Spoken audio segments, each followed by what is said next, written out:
climate majority project. And extinction has now been around for 5 years. But I don't know.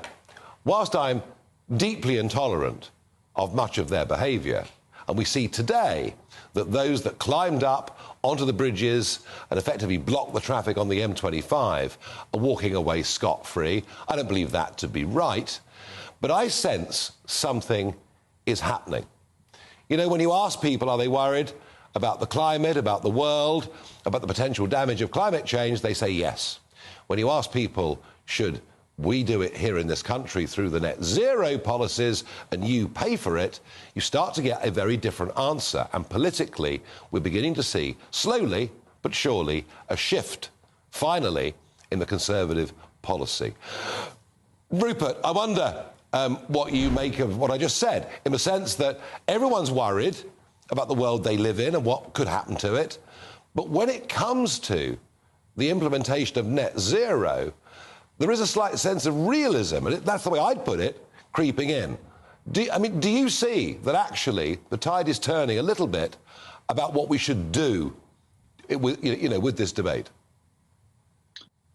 Well, I'd make a couple of points here, Nigel. The first one is that the Climate Majority Project, which I now run, having left Extinction Rebellion 3 years ago, the Climate Majority Project, we're trying to be much more broad-based than the movements such as Extinction Rebellion and other parts of the radical flank. We're trying to attract large amounts of support from across the spectrum. So, for example, we have major Tory grandees who are backing us, people like Lord Deben, formerly John Selwyn Gummer, and Lord Randall, who is Theresa May's environment advisor. What I'm getting at here is there are people in all parties, including very much in the Conservative Party, who are desperately concerned about the situation that we face and who are not moving away at all from commitment to achieving net zero and playing our part in that.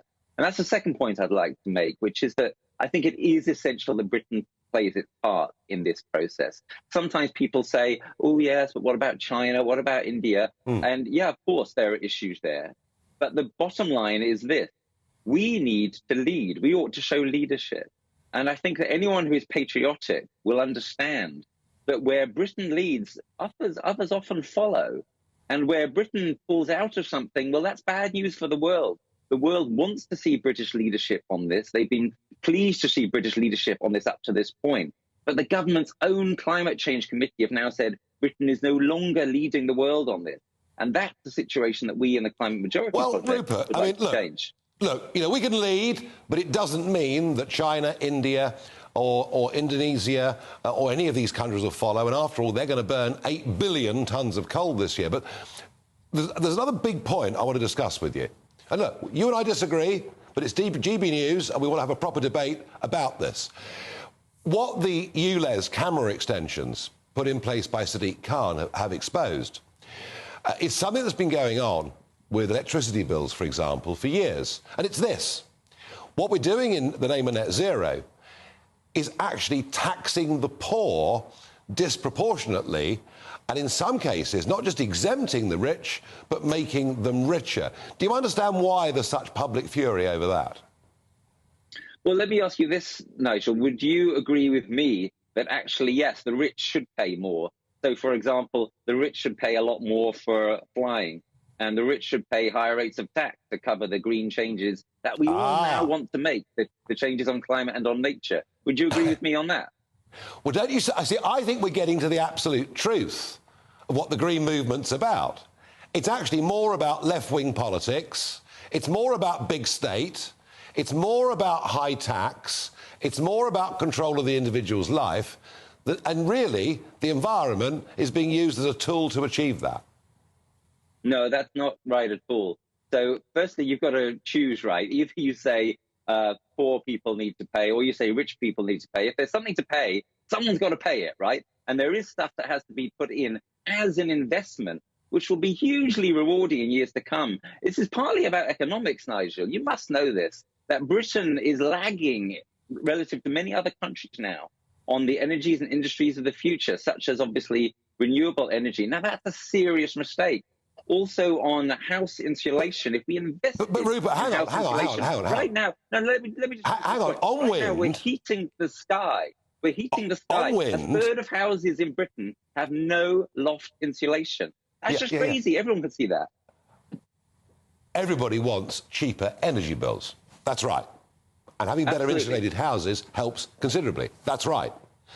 But it's the cost of energy that worries me. And you see, the wind energy firms are now saying they want government to pay them 70% more for their electricity. The point I'm making is that what we're doing in the name of renewable energy is we're producing intermittent, very expensive energy, and that disproportionately affects the poorest in society. That's the really big point I'm trying to make.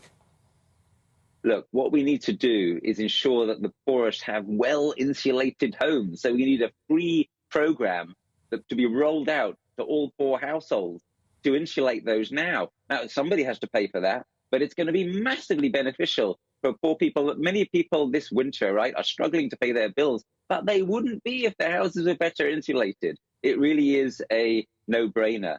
So I think that we can all see that there are easy win-wins here. And that's what we in the Climate Majority Project want to do here. We want to see, let's depolarize this debate, right? Let's take it into an area of common sense. Let's see what other things are that we can all agree on. Rupert, surely that's one. If we can find areas that we agree on, we should do so. But we'll go on, for the moment, disagreeing in a civil manner. And I thank you again for joining us on the programme. Thank you.